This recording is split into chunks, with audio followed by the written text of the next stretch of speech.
storms. We know that we have one confirmed death in Vernon Parish, and we send our prayers and condolences to the family of 59-year-old Betty Patan, whose home on the Vernon-Burgard Parish line was struck by the tornado. We know that there are a number of damaged homes, electric poles, uprooted trees, and so forth throughout Beauregard, Vernon, and Webster parishes. One woman whose home was destroyed in Webster was taken to the hospital where she was treated and released. Obviously, most of the damage is here in Rapides Parish, where approximately 100 homes have been impacted, 10 practically destroyed, another 40 very, very seriously damaged, and then the others range all the way from serious damage to very light damage. Both detention centers here in Rapides Parish lost power. They did not have to evacuate any of the inmates from those detention centers, but they are operating on generator power at this time. One of the centers is currently on fire watch, pending the return of power. The Office of State of Fire Marshal, the Fire Marshal's Office, I should say, is on the ground and assisting as needed. You probably know that 3 schools were heavily impacted with major damage, those being the Hope Baptist Christian Academy and the For My Child Learning Center.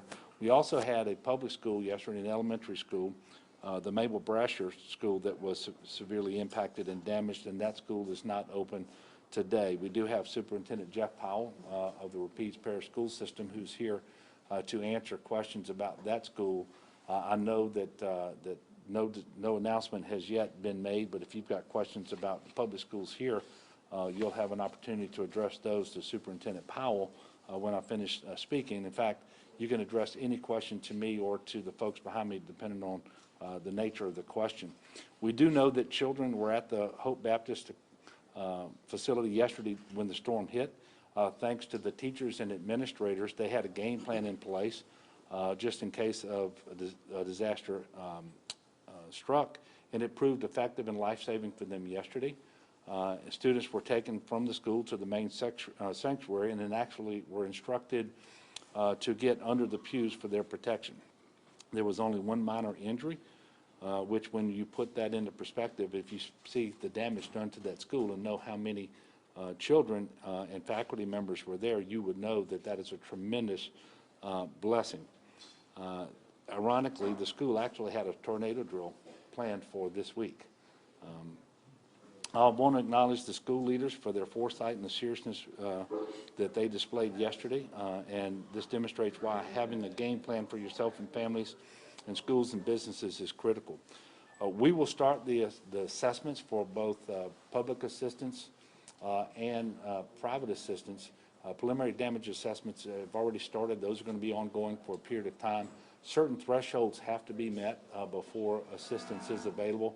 I am not yet able to tell you with any certainty at all whether they will be met.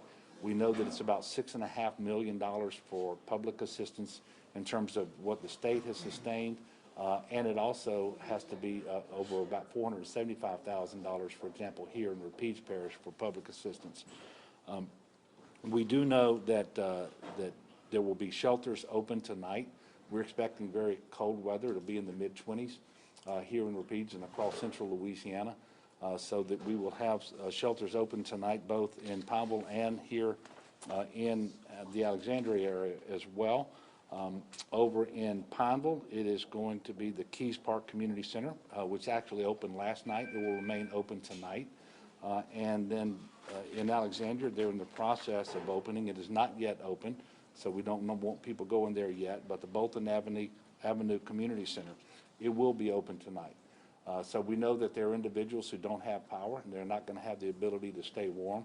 Most of these people will go to the house of a neighbor or friend or relative, but those who need to can go to these shelters in order to make sure that they stay warm and have food to eat. There's a lot of hazards out there. Every down electrical wire should be treated as if it's live. We know that people, when it gets cold in situations like this, they do things to stay warm that sometimes are not safe and cause house fires. We need people to be very careful about that. And also, people will sometimes use generators in a way that causes them to suffer carbon monoxide poisoning. And we don't want that to happen either. So make sure if you run a generator that the generator is outside and that you do that as safely as possible. We have crews all over the place trying to restore power. We have still have first responders out there working. Now is not a good time to be sightseeing and going to the areas that have been most heavily impacted, because they're still clearing debris from the roads. The power lines are down, and these emergency vehicles and these crews need to be able to get in and out so that power can be restored to as many people as possible, as fast as possible. We also need to make sure people pay attention to the local news and what local elected leaders are telling them for their own safety, and what they can expect in terms of when power will be restored, and other announcements that may happen from time to time as they have information to put out. GOHSEP has information to help you put a plan together, and that's something I can't stress enough. Everybody needs to have a plan before a natural disaster strikes. We should pray for the best and certainly prepare for the worst. And you can visit getagameplan.org for more details. So with that, I'm going to take questions. And of course, if you have a question that's directed to the mayors or to any of the local officials or to the superintendent of education, please go ahead and make that known as well. Yes, ma'am. Hi, Cassie Sherm with News 15. Looking at the damage firsthand, seeing it, what was your first initial thought? Well, first of all, my initial thought is knowing there was only one fatality. And by the way, that's tragic and it's sad, and we need to pray for the family of the lady in Vernon Parish who was killed. But when you see how widespread and catastrophic the damage was, the fact that only that one person was killed and no one seriously hurt or killed here in Rapides Parish, that is a blessing. And I will tell you, there's a lot of reasons for that. People are taking seriously warnings they're getting from the National Weather Service, but also the alert that people are getting over their mobile phones. People are paying attention to those, and then going to the interior of their houses and sheltering in the bathrooms. We know, for example, at a local convenience store here, that customers and people who were working at the convenience store actually went into the cooler in order to be in the safest possible place. And that store was just completely torn apart. So very thankful that we didn't have more loss of life and serious injuries, because while we saw a lot of devastation here in Rapides Parish, we didn't see anything that can't be replaced.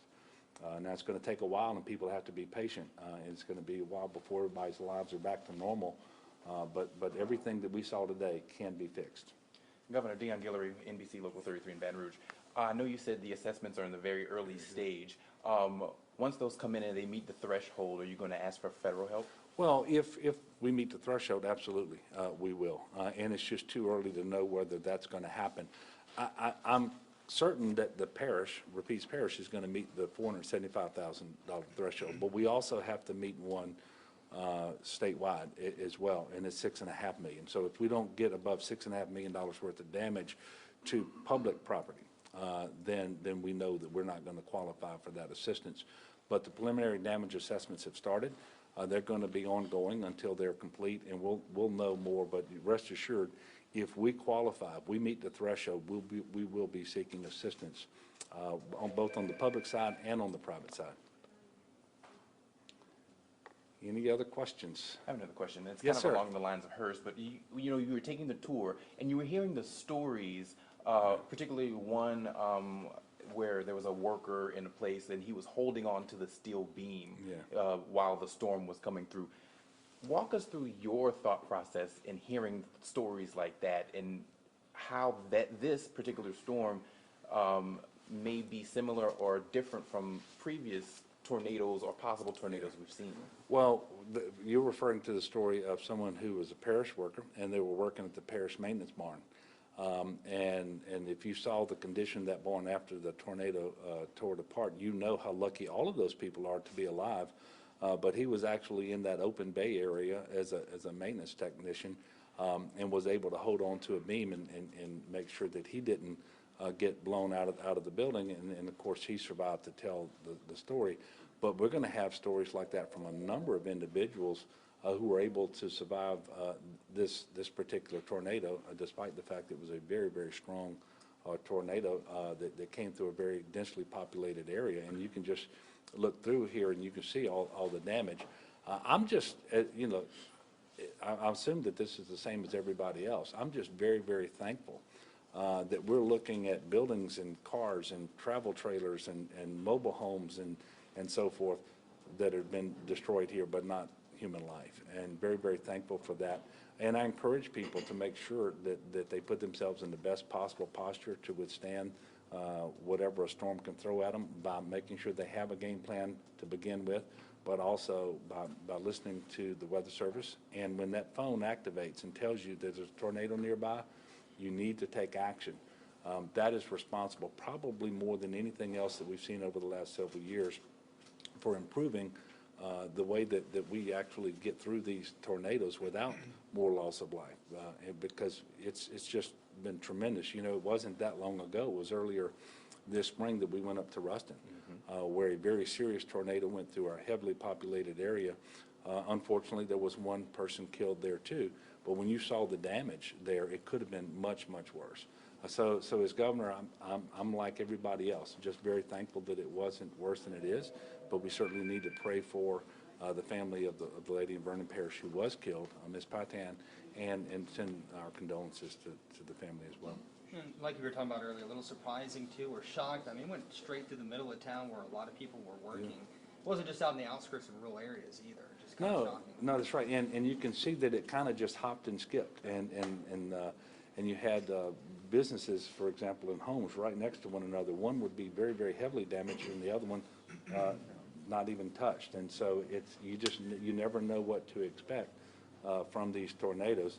And I, for one, am going to be very interested to know whether this was one long continuous tornado track of 63 miles or whether it was multiple tornadoes, and hopefully we're going to know that pretty soon.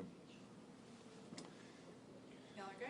I think so. Well, look, I want to thank y'all very much, and as we're talking, the sun comes out.